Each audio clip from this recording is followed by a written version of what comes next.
남자의 갈비뼈로서 창조한 겁니다. 그걸 통해서 하나님께서는 차별이 아닌 질서상, 차별이 아닌 질서상이라는 것은 상하, 위아래의 차별이 아닌 수평적인 질서를 말하는 겁니다. 수평적인 질서라는 것은 먼저 선 사람과 나중에 선 사람이 분명히 동등한 인격체에 있다 할지라도 우리는 그 질서를 지켜나가는 거예요. 하다못해 물건을 살 때도 질서를 지키는 거고, 가정 안에서도 부모를 공경하는 것도 일종의 질서의 일환인 겁니다. 부모 공경과 어른을 공경하는 것, 그리고 말에 있어서 행동에 있어서의 태도를 존중하게 하는 것들도 다 질서의 일환인 거지, 과거처럼 왕이 신하를 부리듯이 그런 개념이 아니라는 거예요. 오히려 우리에게 당연한 만왕의 왕이시고 우리의 주인이 되시는 예수 그리스도마저도 우리를 구원하기 위해서 우리의 질서로 사람의 몸을 입고 오실 정도로 하나님께서는 우리 인간들끼리 서로 높고 낮음에 대한 부분이 아니라 질서에 대한 부분을 가지고 중요하게, 아주 중요하게 강조하고 있다는 것을 알아야 됩니다. 요거를 제가 왜 전제로 말씀드리냐면 이게 핵심이거든요.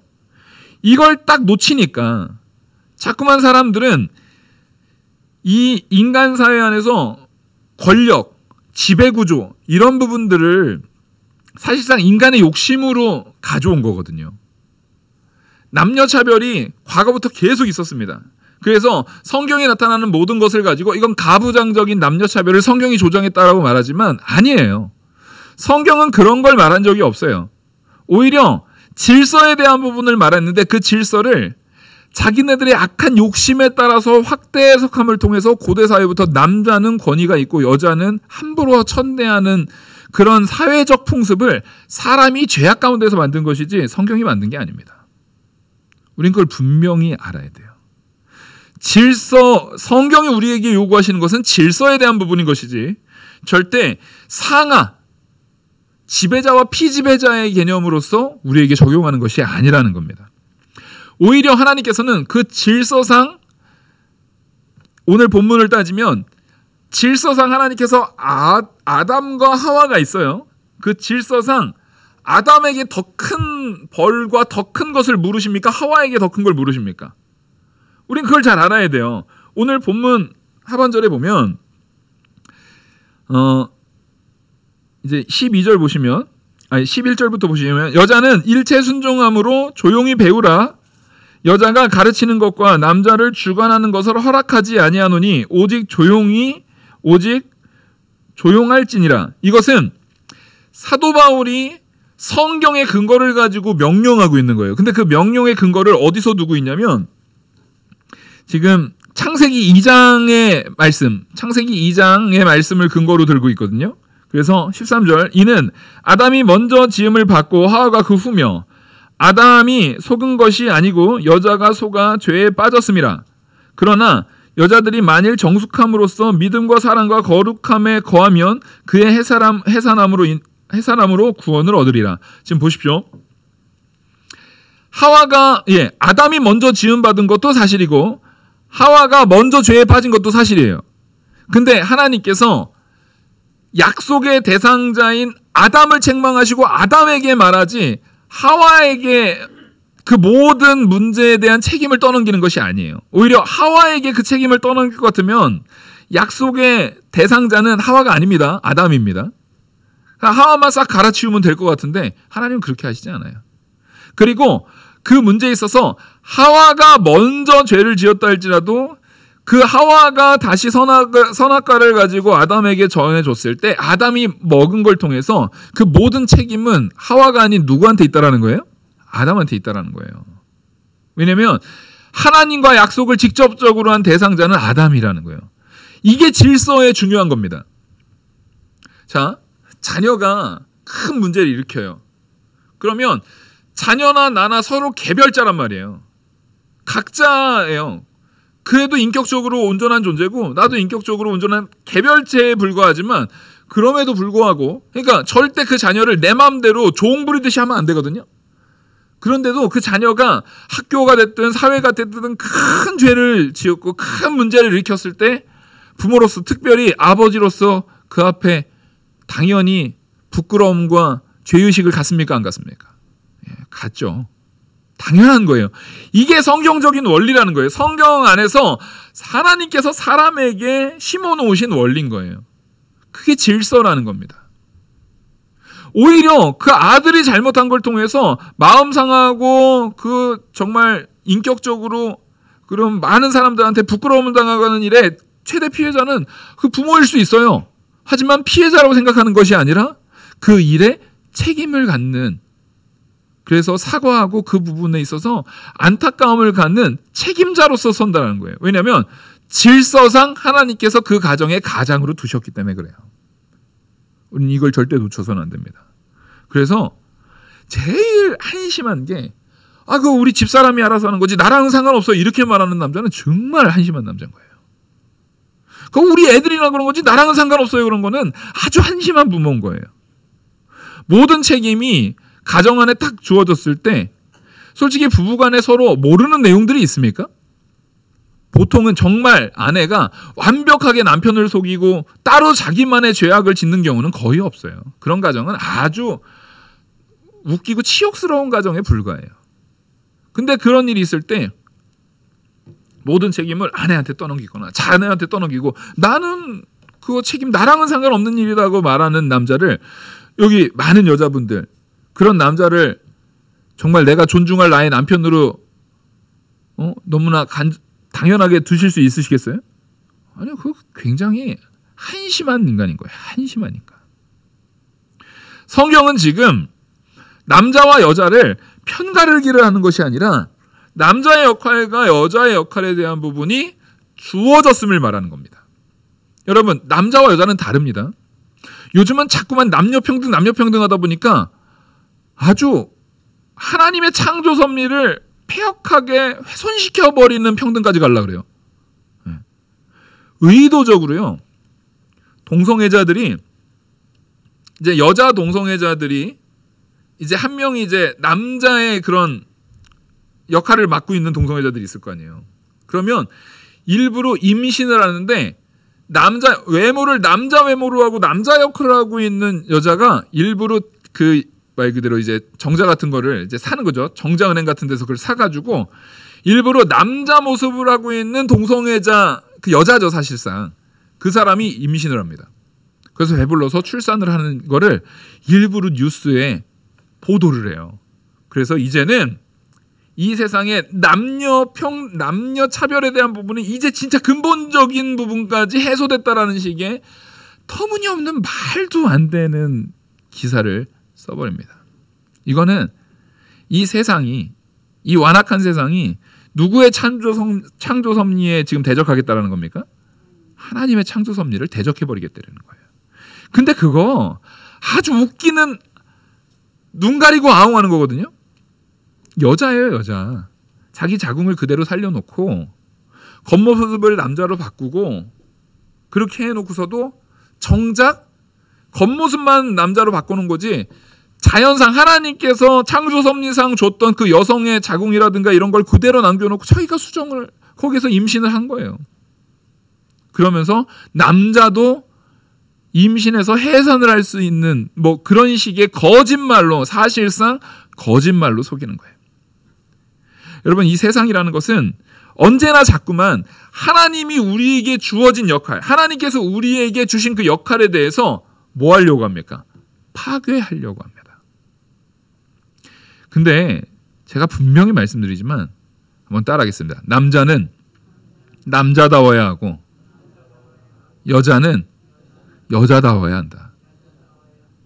요즘은 이런 말 하면은 꼰대 소리 듣는다는 거예요. 근데 이게 진리입니다. 하나님은 남자는 남자로 창조하셨고요. 여자는 여자로 창조하셨습니다. 이 두 가지 성 외에 어떠한 성도 없어요. 근데 요즘에 그 흔히 얘기하는 그 동성애를 옹호한다거나 뭐 그 PC주의자들이라고 해요. Political Correctness라고 하는 그 PC주의자들, 그 사람들이 뭐 정책적 올바름인가? 우리나라 말로 굳이 이걸 번역하자면 정책적 올바름이래요. 그것을 아예 무슨 정치적 도구로 사용하는데, 그 사람들은 평등이라는 말 아래 성 있잖아요. 남성, 여성 외에 뭐 10년 전에는 30몇 개였는데 지금은 뭐 60몇 개, 최근에 뭐 어떤 학자마다 달라요. 어떤 학자는 100개 넘게까지 성의 정체성을 100개 넘게로 확대시켜버렸더라고요.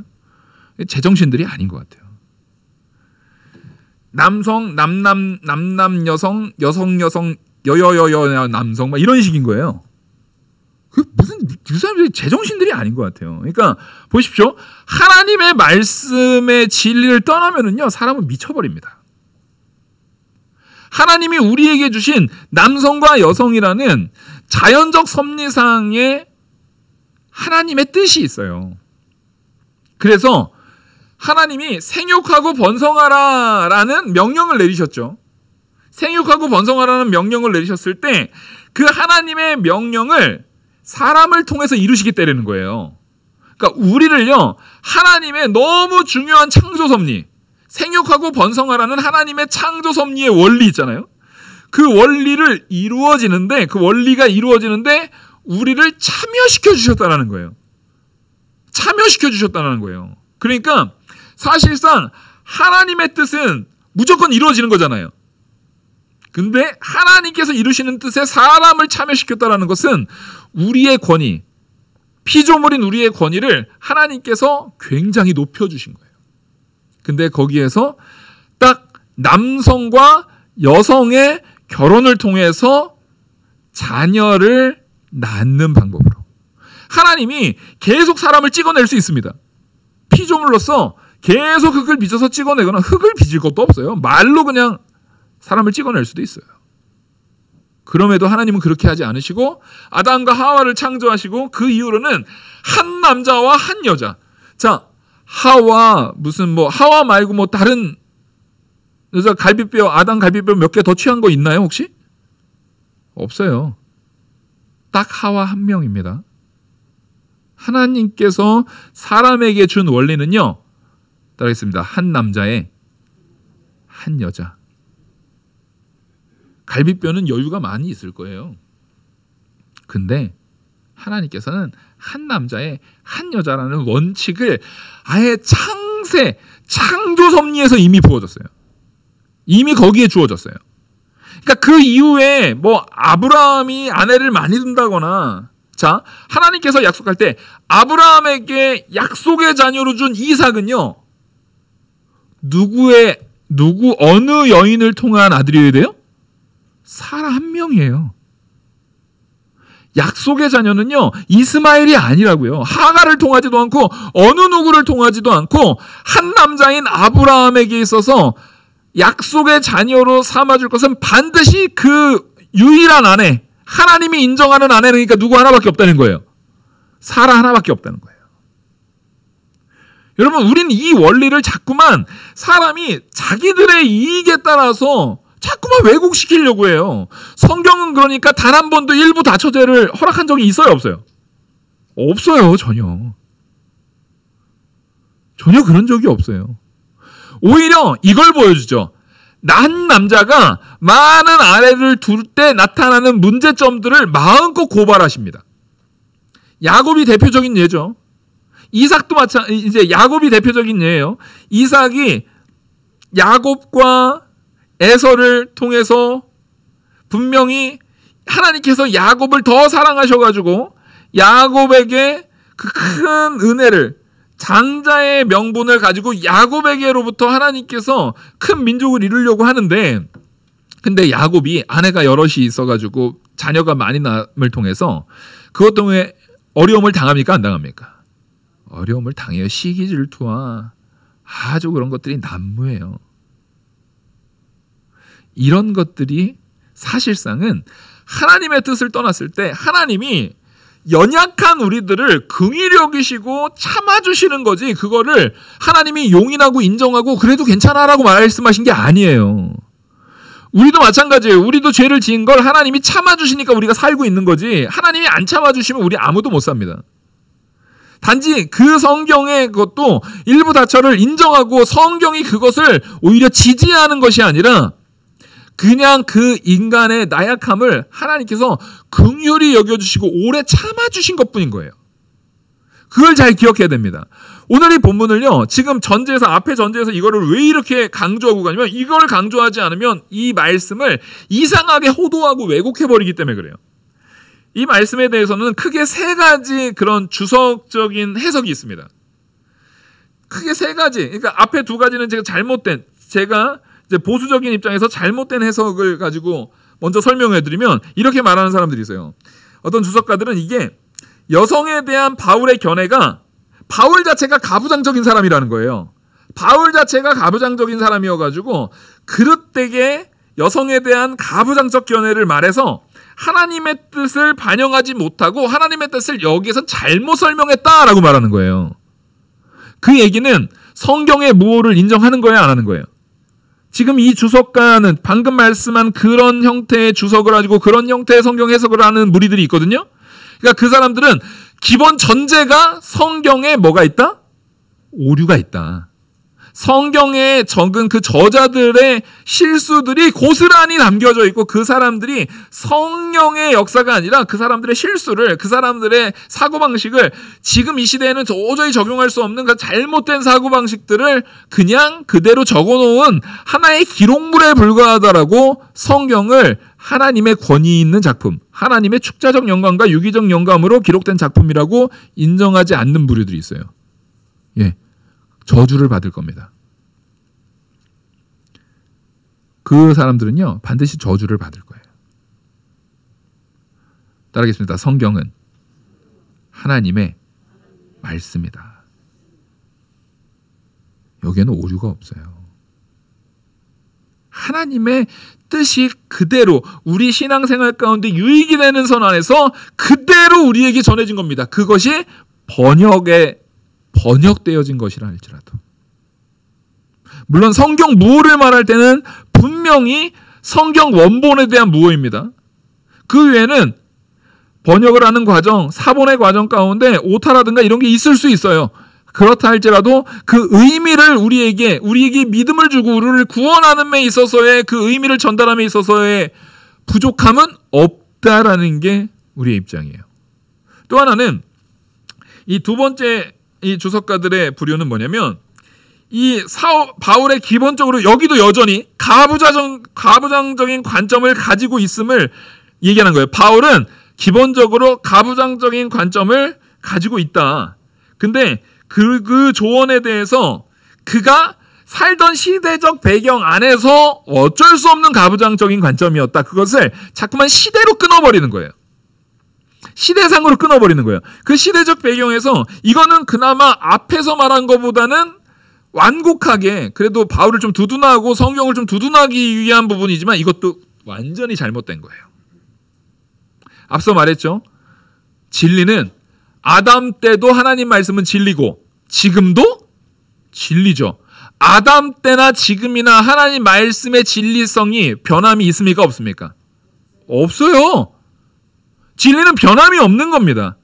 여러분, 아침에 태양이 뜨고 저녁이 되면 태양이 질 겁니다. 근데 여러분, 그 자연 섭리마저도 나중에는 사라질 거예요.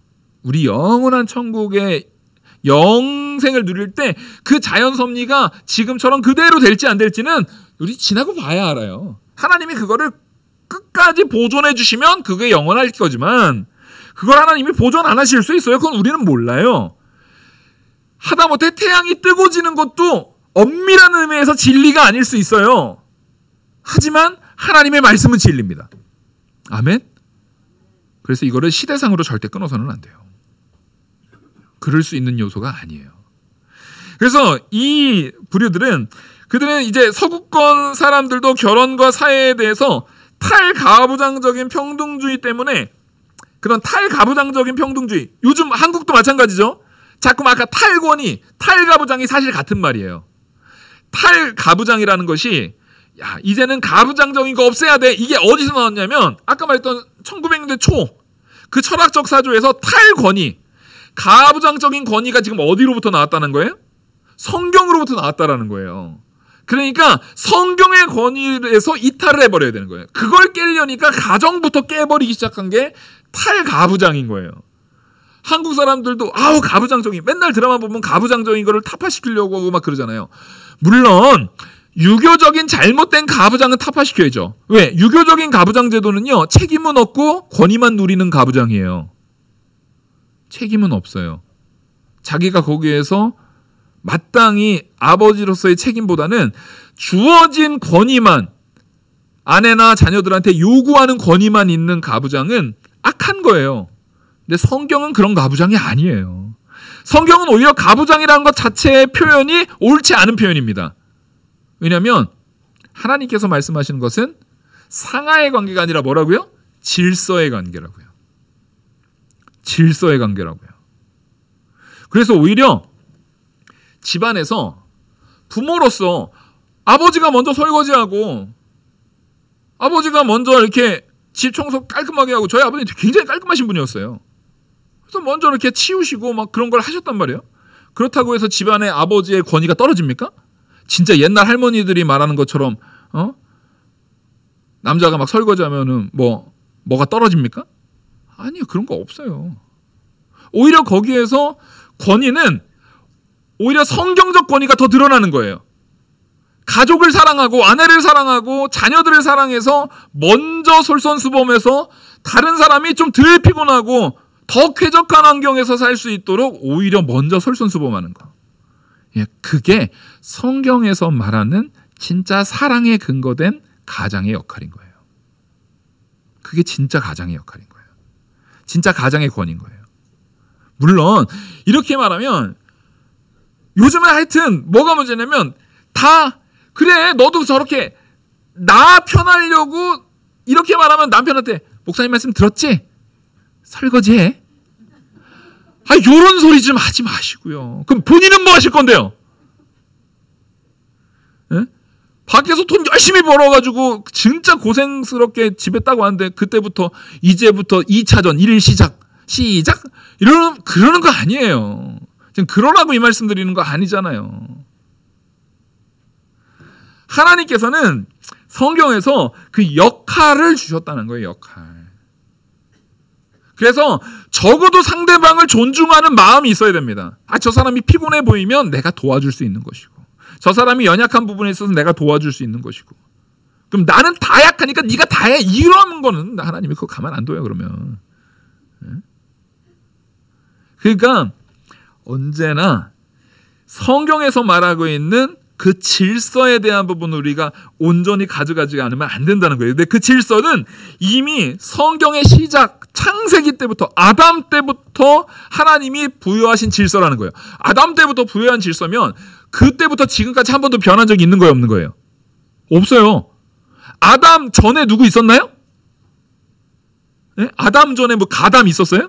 나담 있었어요? 없어요. 아담 때부터 주어지는 모든 질서는 진리예요, 진리. 단 한 번도 바뀌지 않아요. 그래서 아담이 먼저 지어졌고, 아담에게 속한 아담이 속은 것이 아니라 하와가 먼저 속은 게 맞아요. 그래서 질서상 하나님께서 남자를 가장으로 두었던 그 원리 안에서 아내가 남편을 복종하는 거예요. 자, 하와가 범죄함으로 인해서, 그러니까 둘 다 범죄하기 전에는 아담하고 하와가 굉장히 서로 융통성 있게 서로 아주 섬김의 관계가 서로를 존중하는 그런 사랑의 관계, 섬김의 관계, 완벽한 사랑의 관계가 이루어졌었겠죠. 근데 하와가 범죄하고 나서 하나님께서 뭐라고 말하니까 너는 이제 남편을 주인으로 섬길 거다. 그리고 해산의 고통을 얘기를 하잖아요. 그 명령이에요. 죄에 대한 형벌이라고요. 명령으로서 주어진 겁니다. 대신에 아담은 뭘 받아요? 더 큰 거. 노동 자체가 사실은 원래 죄가 아니잖아요. 근데 이 땅에 엉겅퀴를 내서 이것을 경작하지 않으면 먹고 살지 못하는 그런 상황. 그래서요, 집에 먹고 사는 부분에 힘든 부분이 있다면요, 그 남자들이 정신 차려야 돼요. 요즘에는 남자들이 너무 무책임한 경우가 있어요. 적어도 가정 안에서 먹고 사는 문제가 어려움이 있으면 나가서 두 팔 걷어붙이고 게으르지만 않아도 성실하게만 해도 입에 풀칠은 하는 겁니다. 굶지 않아요. 물론 요즘에 그런 케이스가 있어요. 아내가 돈을 벌어오고 남편이 집에서 이렇게 살림을 하는 부분을 저는 그런 거를 뭐 이렇게 좋아 보이진 않아요, 솔직히. 그게 되게 막 권장하고 싶은 내용은 아니에요. 제 개인적인 입장에서는. 하지만 어쨌든 그거는 남자가 그 집에서 아이들을 케어하고 하는 게 다 비용이다 보니까, 요즘 비용이다 보니까 그런 부분도 일종의 노동이라는 측면에서 일정 부분 어느 정도 인정을 할 수 있겠지만 그게 그렇게 건강한 모습의 형태는 아닌 것 같아요. 왜냐하면 이 부분이 이제 핵심입니다. 지금부터 말하는 것은 하나님께서는 남자에게 준 역할과 여자에게 준 역할이 다르다라는 거예요. 남자에게 준 역할과 여자에게 준 역할이 다르다라는 거예요. 제가 결혼할 때 저희 집사람한테 하나 꼭 부탁했던 게 뭐냐면, 물론 당신이 정 나가서 일을 하고 싶어하고 정말 내가 내 실력을 가지고 일을 하는 것이 너무 좋아가지고 일을 하고자 원할 때 그것을 선택할 수 있는 자유는 줄 수 있지만, 되도록이면 내가 좀 적게 벌더라도, 내가 좀 버는 돈이 적더라도 집에서 자녀들을 양육하는 일에, 집을 돌보고 집안을 돌보고 자녀를 돌보는 일에 내가 좀 적게 벌어와도 좀 덜 쓰고 그렇게 하기를 간절히 바랬어요. 그거를 집사람이 그래도 계속 그것을 이어주고 같이 이렇게 보조를 맞춰서 해줬는데, 그거 되게 중요해요. 왜냐면은요, 성경은 분명히 말하는 것이 어머니의 역할 가운데 제일 중요한 역할은 자녀를 믿음 안에 키우는 역할입니다. 이게 하나님이 여인에게 준 아주 중요한 사명 중에 하나예요. 그래서 오죽하면 유대 사회에서 제가 말씀드렸죠. 이 사람이 유대인이다 아니다. 이 사람을 부모가 한 부모는 이방인이고 한 부모가 유대인일 때, 남자 아빠가 유대인일 때 유대 사회에 유대인으로 인정을 했다고 그랬어요. 엄마가 유대인일 때 유대 사회에 유대인으로 인정했다고 그랬어요. 엄마라니까요. 이게 하나님께서 맡겨주신 굉장히 중요한 역할 가운데 하나예요. 그래서 오늘 말씀에서 나오는 것처럼, 그러면 하나님께서 남자에게 제일 먼저 맡긴 역할이 뭐냐면요, 남자에게 제일 먼저 맡기는 역할은요, 책임지는 거예요. 책임지는 거. 가정을 책임지고, 지금 가정을 얘기하는 거니까 가정에 있어서 책임이 있는 역할을 하는 거예요. 그럼 책임은 뭐예요? 돈만 많이 벌어오면 돼요? 아니에요, 여러분. 신앙의 가정에 있어서 제일 큰 책임은 따라했습니다. 기도하는 것. 우리 남자분들은, 저를 포함해서 남자분들은 기도하는 일에 게을리했다면 지금부터 정신 차리셔야 돼요. 제일 중요한 역할을 지금 게을리한 거예요. 자, 8절. 각처에서 남자들이 분노와 다툼이 없이, 어디 나가서 분노하고, 남자가 분노하고 다툰다 이런 건 뭐냐면 내가 누군데, 교만한 거예요. 남자는 기본적으로 분노와 다툼이 없이 거룩한 손을 들어 기도하기를 원하노라, 이거예요. 이게 무슨 얘기냐면 오늘 오전 말씀하고 완벽하게 일치되는 거예요. 자, 분노와 다툼이 없이 거룩한 손을 들어서 기도한다. 지금 거룩한 손을 드는 건 누구를 향해 드는 거예요? 하나님을 향해 드는 거잖아요. 하나님을 향해 기도하는 거잖아요. 그러면 내 위치가, 남자를 얘기하는 거예요. 지금 남편 얘기하는 거예요. 내 위치가 철저하게 누구 아래에 있는 존재라는 걸 인정하는 거예요? 하나님 아래에 있는 존재라는 걸 인정하는 거예요. 하나님의 종된 자리에 있는 자라는 걸 인정하는 거예요. 나는 하나님의 종이고 하나님의 이끄심과 통치 아래에 있어야 되는 하나님의 백성이요 자녀요 종입니다라는 걸 인정하는 거예요. 그래서 내게 필요한 모든 것들은 온전히 하나님께 구해야 됩니다라는 것을 표면적으로 보여주는 형태인 거예요. 이 기도라는 형태가. 그래서 유대인들은요, 손을 들고 기도했어요. 하늘을 향해서. 지금도 꼭 그렇게 기도하라는 얘기 아닙니다. 근데 여기에서 문제는 이게 퇴색돼 버리는 거예요. 이렇게 하는 게 자기의 경건을 다른 사람들한테 드러내기 위한 형태로 바뀌어버린 거예요. 바리새인들이 광장 한복판에서 사람들 다 보는 자리에서 아주 그냥 이렇게 하면, 이거 왠지 이게 분명히 겸손하라는 의미에서, 하나님 아래에 있다는 의미에서 주는 자세인데, 바리새인들은 이거를 어떤 자세로 사용하는 거예요? 교만의 자세로 써버려요. 이렇게 들고 내가 저 세리와 창기와 같지 않고 저 이방인들과 같지 않고 저 개돼지만도 못한 이방인과 같지 않게 하심을 감사합니다. 이렇게 기도했다고요.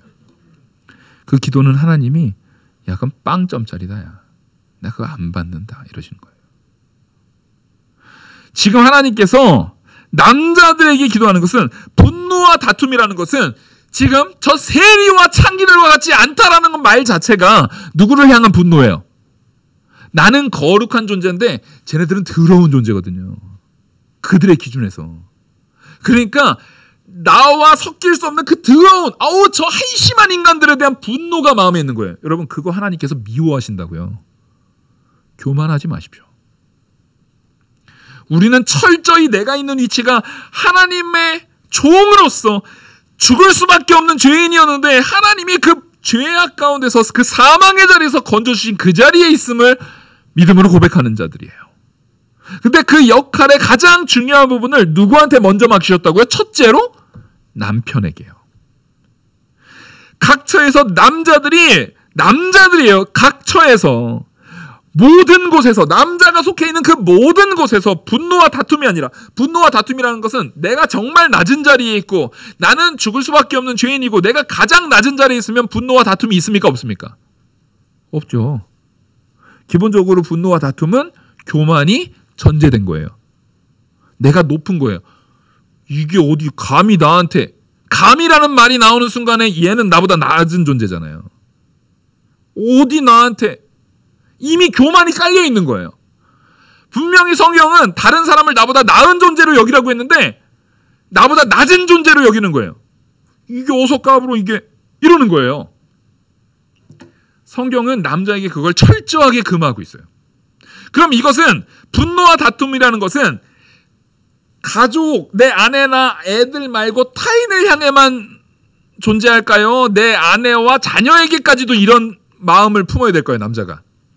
당연하죠. 아내에게도 다툼과 분노가 아닌 하나님 앞에 내가 거룩한 존재로 기도한 사람이면 하나님이 가장 낮은 자리에서 섬기는 자리에 있으라고 하잖아요. 예수님이 모범을 보여주잖아요. 제자들의 발까지 씻어주면서 모범을 보이시잖아요. 그리고 원수까지도 사랑하라 하잖아요. 사랑이라는 것은 내가 낮은 존재에서 낮은 자리에서 먼저 섬기는 거거든요. 그것을 남자에게 먼저 요구하시는 거예요. 그러니까 사실상 오늘 이 본문을 우리는 자꾸만 여자들한테 가르치려고 가지고 알고 뭐 하지 말고 뭐 하는데 여자들한테 무거운 말씀인 줄 알았더니 지금 이거 들어보니까 여자한테 가혹한 말씀이에요? 남자한테 가혹한 말씀이에요? 이건 남자한테 훨씬 가혹한 말씀이에요, 여러분. 언제나 성경은 그렇습니다. 왜? 질서상 남자가 앞에 있기 때문에 그래요. 질서상 하나님이 물으시는 자리에 있기 때문에 그래요. 교회 안에서 여러분이 설교 시간에 제 말을 계속 듣고 저를 향해서 제가 여기 딱 봐도 보니까 제가 한 끝에서 한 두세 번째로 어려요. 한 세네 번째 되는 것 같아요. 그럼에도 불구하고 이렇게 하는 건 질서상의 문제인 거잖아요. 이게 바로 질서상의 문제인 거예요. 하나님께서는 이 교회 안에서 질서상 하나님께서 목회자인 저를 앞에 세우셨기 때문에 당연히 저한테 가장 가혹하게 물으실 겁니까? 안 물으실 겁니까? 전혀 저에 대한 기대가 없으시죠? 보통 목사 그거 요즘에는 대충 아무데나 가면 안수 다 주는 거 그거 이렇게 생각하시는 거예요 혹시? 목회자에 대한 기대가 있어야 돼요. 목회자는 그 기대에 따른 합당한 행함도 있어야 되는 거예요. 아주 시대가 악해져가지고 목사 다 거기지 죄에 빠져있는 목회자들이 하도 많다 보니까 원래 목사가 그래도 되는 줄 착각하시면 안 돼요. 안 돼요. 그렇게 하면. 질서상 앞에 둔 사람의 책임은 굉장히 무거운 거예요. 그러니까 더 기도하고 더 힘써 말씀 전하고 더 힘써 행함이라든가 모든 면에서 자기 시간을 아끼고 줄이고 희생할 줄 있어야 돼요. 사도 바울이 당당하게 자기가 그렇게 했음을 고백하지 않습니까? 내가 하나님 앞에 달려갈 길을 마치고 온 고난과 어려움과 그 모든 역경을 마칠 때 당당하게 말할 수 있는 것은 그만큼 거룩하게 살았다라는 걸 얘기하는 거예요. 그게 사명인 겁니다. 마땅히 해야 될 일이에요. 해도 되고 안 해도 되고의 문제가 아니에요. 안 하면 책망받는 일이에요. 안 하면 혼나는 일이에요. 지금 오늘 본문에서도요, 하나님께서 분명히 말한다니까요. 남자와 여자를 얘기하는데, 남편과 아내를 얘기하는데 누구한테 더 가혹하게 묻고 계시다고요? 남자한테 훨씬 가혹하게 묻고 있어요. 질서상 앞에 있는 자이기 때문에 그래요. 그래서 아내와 남편을, 그래서 사도 바울이 그걸 말하잖아요.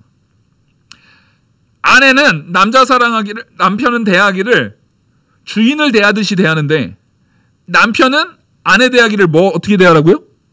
예수 그리스도께서 교회를 사랑한 같이 사랑하라는 거예요. 그러면 그냥 종이 주인 섬기는 게 그게 어려운 순종일까요? 예수님이 교회를 위해서 바친 건 뭐예요? 생명을 바치셨잖아요. 자기를 십자가에 달리시기까지 교회를 사랑하셨단 말이에요. 그러니까 지금 그 말씀도, 그 결혼 부부간의 원리도 남편한테 가혹해요? 아내한테 가혹해요? 남편한테 훨씬 가혹한 거예요. 우리 남자분들은 그리스도가 교회 사랑한 만큼 아내 사랑하셔야 되는 거예요. 엄청 가혹한 거예요, 이거. 엄청 무거운 짐이에요. 근데 그걸 왜? 왜 그거 남자한테? 왜 우리한테? 왜냐하면 질서상 우리를 하나님께서 권위 가운데 먼저 세워주셨어요. 대신에 하나님께서는 그렇게 장자도 장자의 명분이 있잖아요. 장자의 명분이 있는 만큼 장자는 그 땅에 대한 책임을 질 권한도 있지만 그 땅에 대한 책임을 지는 책임도 있어요, 없어요? 책임도 있죠. 그 책임에 따른 만큼 장자의 명분은 무슨 몫을 줍니까? 장자는 두 몫을 주는 거예요. 예, 마찬가지입니다. 질서상 남편을 앞에 세운 데에는 그 남편에게 책임도 묻지만 두 몫의 권한을 줬어요. 그러니까 우리는 그 책임을 다하기 위해서도, 그 두 몫의 권한을 온전히 세우기 위해서도 당연히 더 많이 기도해야 되는 겁니다. 그래서 이 모든 일에 있어서 내가 도저히 이 하나님께서 내게 맡기신 이 모든 것을 경영하기가 너무 부족한 것을 깨닫고 누구의 지혜를 구해야 되는 거예요? 하나님의 지혜를 구해야 되는 거예요. 딱 누가 했던 것처럼, 어렸을 때 솔로몬이 그랬던 것처럼, 하나님이 내게 맡겨주신 이 이스라엘 백성들이 너무나 많아서 어린 나로선 도저히 감당이 안 되니 저한테 지혜를 주시옵소서. 모든 아버지들은요, 모든 남편들은요, 이걸 구해야 돼요. 내가 가정을 이렇게 저렇게 하는 것이 아니라 하나님께서 이끄시기를, 하나님께서 나를 통해서 그 안에 예수 그리스도의 통치로, 예수 그리스도의 은혜의 통치로 가정을 이끄시기를, 그걸 구해야 돼요. 그래서 제일 미련한 방법 중에 하나가 뭐냐면, 내가 자녀 키워봤는데 이렇게 하면 애들 잘 커. 맞아요? 아니에요. 다 틀려요. 어느 집 아이들은요, 아버지가 아주 형편없는데도 자녀가 알아서 잘 크는 집도 있어요, 없어요? 있어요. 아버지가 사무엘 선지자였는데도 자녀들이 엉망으로 컸어요. 그거는 하나님의 이끄심과 통치가 있어야 되는 거지. 그러니까 다른 사람들한테 이렇게 하면 애들 잘 커, 이런 조언은 사실은 그렇게 지혜로운 조언은 아니에요. 물론 제일 좋은 조언은 내 자녀를 믿음 안에서 말씀에 입각해서 믿음 생활 먼저 하도록 키웠더니 애들이 잘 컸어. 이건 최고의 조언이죠. 네? 어느 학원 보냈더니 잘하고, 학교는 뭐 어떻게 공부시켜가지고 이렇게 하면 잘하고, 그거는 빵점짜리 조언인 거고. 여러분, 적어도 우리 교회에서는요, 우리 영화교회에서는 자녀에게 주인 성수를 시키고 자녀에게 공부가 아닌 믿음 생활을 바로 하는 것을 먼저 세웠을 때 그 가정이 잘 되는 교회 되길 간절히 소망합니다. 그 가정이 하나님의 복으로 누려지는 교회 되기를 간절히 소망해요. 그리고 그런 간증을 하는 부모님들이 존중받는 교회가 돼야 돼요. 아이고, 애 공부 그렇게 시키면 안 돼. 학원 이렇게 보내야 되고 주일도 공부시켜야지. 그러려면 큰일 나. 요즘이 어느 시대인데, 이런 말이 교회에서 먹히는 교회가 되지 않기를 간절히 소망합니다. 적어도 복음이, 믿음이 살아있는 우리 영화교회에서는 진리의 말씀으로 자녀를 예수 그리스도와 연합되어서 세울 때에 그 자녀가 잘 되더라는 그 성경적 상식적 원리가 통하는 교회, 바로 그런 교회가 돼야 돼요. 그래서 9절 보시면, 또 이와 같이 남자에게는 그러니까 이렇게 가장 큰 무거운 권한을 맡기신 거예요. 기도도 가정 안에 대표적으로 남자가 기도 제일 많이 해야 되는 거예요. 왜요? 그 가정을 뭘로 이끌라니까? 아니, 복음으로 이끌라니까, 믿음으로 이끌라니까 기도가 필요하죠. 그리고 9절. 또 이와 같이 여자들도 단정하게 옷을 입고 소박함과 정절로서 자기를 단장하고. 그러니까 제발 자기를 단장하는데 뭘로 단정하라는 거예요? 소박함과 단정하게 옷을 입고 소박함과 정절로서 자기를 단정해야지 엉뚱한 걸로 단장하면 안 된다는 거예요. 뭐예요? 따은 머리, 금, 진주, 값진 옷. 그러니까 뭐 루이비통 백, 구찌 뭐 이런 거, 요런 걸로 단정하는 게 아니에요. 신상품으로 도배해서 단정하는 게 아니라 뭘로 하라는 거예요? 인격으로 단정을 하는 거예요. 인격으로. 인격적인 부분으로. 모든 것을 남편이 먼저 남자에게 그 권위 가운데 있을 때 그 권위 안에 있는 사람이, 그 아내가, 여자가 준비해야 될 부분은 뭐라는 거예요? 인격이란 거예요. 왜 인격이 여자가 준비해야 될 제일 중요한 덕목이냐면, 아까 말했듯이 질서상 남편이 앞에 있다고 한다면 자녀들이 또 있을 거 아니에요. 여자는 필연적으로 뭐한 존재예요? 중간에 낀 존재예요. 필연적으로 중간에 낀 존재예요. 자녀와 아이들 사이에서, 저희 집에서도 제가 애들이 막 잘못하면 이게 고쳐야 되는데 저는 그냥 냉탕에서 바로 끓는 물이에요. 애들이 뭐 믿음 안에서 제대로 못한다 그러면 갑자기 똑바로, 안 그래도 목소리 큰 사람이 확 이렇게 하는데, 그 사이에 그 완충을 누가 안 하면은요, 집사람이 안 하면 집안은 맨날 풍비박산이 나겠죠. 남자는 권위에 대한 질서에 대한 기준을 잡아줄 수는 있어야 되지만 그 기준을 아이들한테 적용하는 일, 그 가정을 좀 더 부드럽게 하는 일에 있어서 뭐가 필요합니까? 인격성이. 그래서 여자들에게 인격성을 훨씬 많이 하나님이 요구하시는 것 같아요. 그래서 오늘 이 말씀도 오직 선행으로 하기를 원하노라. 이것이 하나님을 경외한다는 자들에게 마땅한 것이니라. 그러니까 하나님을 경외하는 자, 정말 아내로서, 이건 남편에게는 더한 걸 요구했고, 이미 아내인 너희들이 정말 하나님을 경외한다면 남편을 존중하는 일이나 자녀의 그 사이에서 인격적으로 얼굴 치장하고 뭐 좋은 옷 사고 뭐 좋은 가방 사고 이런 거에다가 니네가 신경 쓸 시간이 없고, 인격적으로 가정을 아름답게 꾸며내는 일에 온 힘을 기울여야 된다는 거예요. 그래서 11절, 여자는 일체 순종함으로 조용히 배우라는 것이 중간에 꼈는데, 권위로서 질서상 아버지를 앞에 두고 더 많은 책임을 물으시는데, 그 책임을 안 그래도 물어가지고 지금 짐이 무거운 남편한테 막 가르치려고 들으면은 그 가정이 부드러워지겠어요? 아주 날카로워지겠어요? 날카로워지는 거예요. 우리는 그래서 여자에게 일체 순종함으로 조용히 배우라는 것은 남편보다 여자가 무식해서가 아니에요. 보통은 돕는 배필이 더 똑똑한 경우가 훨씬 많아요. 그럼에도 불구하고 내가 질서상 이 가정 안에 더 많은 무거운 짐을 하나님께서 남자에게 맡기셨다라는 마음으로 존중해 주는 거예요. 예를 들어서 그런 거죠. 우리 교회에서 제가 목사입니다. 그럼 제가 목사로서 이렇게 할 때, 그럼 우리 교회에서 제가 제일 똑똑합니까? 아니에요, 전혀. 전혀 그렇지 않아요. 그럼 경험적으로 제가 경험이 제일 많습니까? 전혀 그렇지 않아요. 방송에 대해서는 누가 이렇게 돕지 않으시고 누가 해주지 않으면 사실 제가 할 수 있는 게 별로 없어요. 별로 없어요.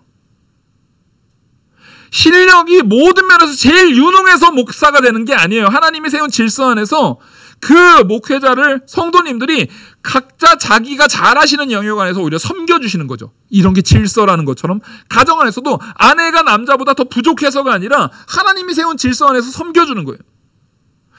교회에서 목회자를 잘 섬겨주는 것처럼 가정 안에서도 남편을, 그런 마음가짐을 여러분 가지셔야 돼요. 그거 분명히 가지셔야 돼요. 이게 질서의 문제라는 거예요. 우리 남편은 한심한데 내가 그걸 왜 섬겨야 돼요? 그거는 하나님한테 따지셔야죠. 예? 하나님한테 얼마나 맞으시려고 그렇게 너무 용감하시면 안 돼요.